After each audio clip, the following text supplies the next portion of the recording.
This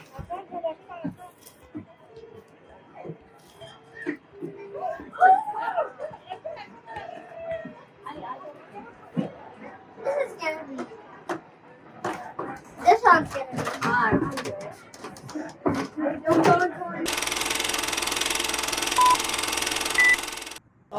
Hello mga ka-dreamers! Welcome back to my vlog. Hello everyone! For today's video, meron lang ako share sa inyo na nakuha kong payment from CRA. Kung kayo po ay isang taxpayer dito sa Canada, kahit baguhan lang kayo, wala pa kayo isang taon, kung nag-file po kayo ng tax nyo, yung tax income nyo, noong February 19 to April 2024, ay meron po kayong makuha mga tax payment galing po sa CRA. Yung nakuha ko pong tax payment na hindi ko po talaga inaasahan na meron po ako makukuha ay Ontario Trillium Benefit or OTB. Ito po yung Ontario Trillium. Ito yung mga low income. Kasama na yung sa rent, sa mga sales tax. Ayan. Yan po yung Ontario Trillium Benefit or OTB. Okay, magkano ba nakuha ko? Ang nakuha ko guys ay 360 Canadian dollars or equivalent of 14,760 pesos. Minultiply ko na lang siya sa 41 kasi nga bumaba na po yung dollar rate ngayon. 14,760 pesos. So, saan pa kukunin itong 14,760? Almost 4 days na kikitain to dito sa Canada eh. 3 to 4 days kikitain mo to sa Canada. Tapos, makukuha mo lang yan sa CRA, galing sa CRA na payment. Napakaganda guys kasi nga hindi ko in-expect na may makukuha ko na trillium. Sabi ng employer ko nga, meron ka nakuha ng trillium. Tapos, tinword na nga kung para saan daw yung trillium. Kasi sinabi ko sa kanya, sir, meron ako nakuha ang trillium payment from CRA. What? Really? Wow! Sabi na. Sinabi ko sa kanya na may nakuha ako na 360 Canadian dollars. Sabi niya, what? Wow! Sabi niya, kasi wala daw siya nakuha ang trillium. So, ibig sabihin, yung employer ko ay meron po siyang na-receive ng mga tax payment din po sa CRA. Yan po ang kaganda kasi unexpected po na meron akong trillium na makuha. Kasi ang sinabi lang po sa akin, accountant ko na nag-file ng tax income refund ko, ay tax income noong 2023. Tapos nung pinahil siya noong February 19, 2024, ay GST lang yung sinabi niya sa akin na meron akong makukuha. Kaya ito, target trillium benefit, ay hindi ko pa to inaasahan na magkakaroon ho ako or meron ako marireceive. Tapos, dalawa yung hindi ko inaasahan guys na makukuha ko na matatanggap po sa CRA, yung carbon rebate. Kasi hindi rin po yung final ng accountant ko, yung carbon rebate. Pero, tumawag po ako dun sa CRA nung after ng filing ng tax income ko.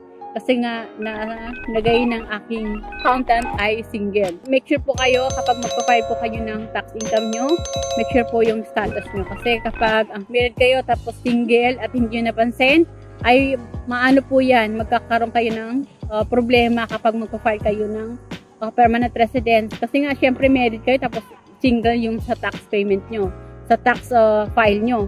Kailangan ayusin nyo agad yung family status nyo kasi mahirap na kapag late na nyo maasikaso, lalo na kung mag-apply kayo ng permanent resident. Buti ako ay naasikaso agad, na itawag ko agad sa CRA na married ako, hindi po ako single. So, dapat guys, i-double check nyo yung pag-file ng tax nyo. Kung meron kayo accountant, make sure po na maayos po yung detalye ng information nyo kasi mahirap na po kung malate kayo ng pag-check. Tapos yun nga, nakakuha ko ng 360 Canadian dollars. Ang ano na to guys ay annual payment lang. So ibig sabihin, one time lang ako makakuha nito na Ontario Trillium. So yung 360 for 1 year na po yun. So next year ulit, 2025, meron ulit akong makukuha. So ito yung sa mga low income na mga worker dito sa Canada. So yung mga high income siguro hindi naman kasi nakalagay naman dun sa nila sa website ay mga low income. Kahit yung employer ko na nag-search siya ay para sa mga low income lang. So, ang ganda diba na bili mo yung file income ko lang ay around 559 pero tingnan nyo naman guys kung nakamagkano na ako na mga payment na receive mula sa tax income ko, carbon rebate, GST payment, and then ito naman yung Ontario Trillium benefits. Ang ganda ng benefits dito sa Canada. So hindi natin ito ma-experience. Wala ito sa Pilipinas. Kaya kayo po ay mag-work na dito sa Canada at malaki po yung mababawas sa mga salary nyo for tax payment, ay okay lang yun kasi mararamdaman nyo naman yan Maibabalik naman po yan sa inyo. Tulad nga sinabi sa akin ng employer ko bago ako dumating dito, it's okay, you file tax. It's okay, deduct for you 200. Pero pag ano naman yan, maibabalik naman sa iyo yung 50%. So, napakaganda nga guys kapag kayo ay taxpayer dito sa Canada. Kasi nga, meron tayong ma-receive ng mga payments. Depende kung malaki yung sahod nyo, malaki din po ang makukuha yung payment from CRA. Kasi sa akin, naka-half year pa lang naman ako ng file ko noong 2024, noong February. Kaya, okay lang. Hindi ko naman expect na magkakaroon ako ng carbon rebate. Hindi ko naman expect na magkakaroon ako ng trillium. So, malaking help na rin to, lalo po sa aming mga baguhan na puro pa utang. Makakadagdag na po ito, pang allowance or pangbayad sa utang. So, yun nga guys, na-share ko lang sa inyo yung mga tax payment dito sa Canada at ako po ay nakakuha ng Ontario Trillium benefit. So, iba-iba po yung ng province. Dun sa friend ko sa Alberta, ay meron din po siyang nakukuha. So, hindi ko po kabisado yung mga tax payment na nakukuha nila kasi depende po yan sa province ng Canada. Kasi ako, nasa Ontario ako and then yung friend ko ay nasa Alberta. So, iba-iba po yung policy nila pagdating sa mga tax payment. Okay? So, depende po yung sa lugar, kung saan kayo mag-work o saan kayo nag-work. Doon po kayo mag-pay sa mga binibigyan nila ng mga tax payment sa inyo.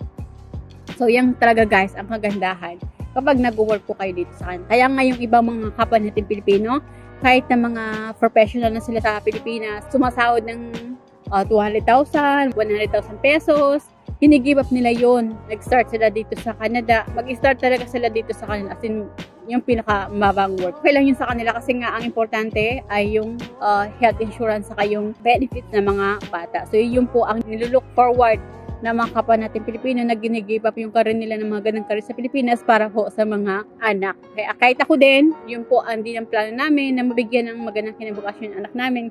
Kaya nga, nagpursige po ako na makarating po ako dito sa Canada. Kaya sana by next year po ay makuha ko na po sila at dito na rin po mag-aral yung anak ko. Yun lang guys, kung kayo po ay nagbabalak na makarating po dito sa Canada, ay push nyo po. Huwag na po kayo magdalang isip kahit po yung mga trabaho nyo po ay mababalang. Okay lang po, ang importante ay makarating po kayo dito sa Canada para mo ma-experience nyo rin kung ano yung na-experience namin ng mga worker dito. Nakakuha po ng mga tax payment galing sa CRA. Libre po yung health dito, health check-up. Magkasakit kayo, wala akong problema. Basta cover kayo ng province nyo. Like po dito sa amin ay OHIP. Tapos yung education ay free. Tapos meron pa kayong mangkuha ng mga tax payment. Tulad ko, naman nakuha ako ng Ontario Trillium. So, napakaganda po na manirahan at magtrabaho po dito sa Canada.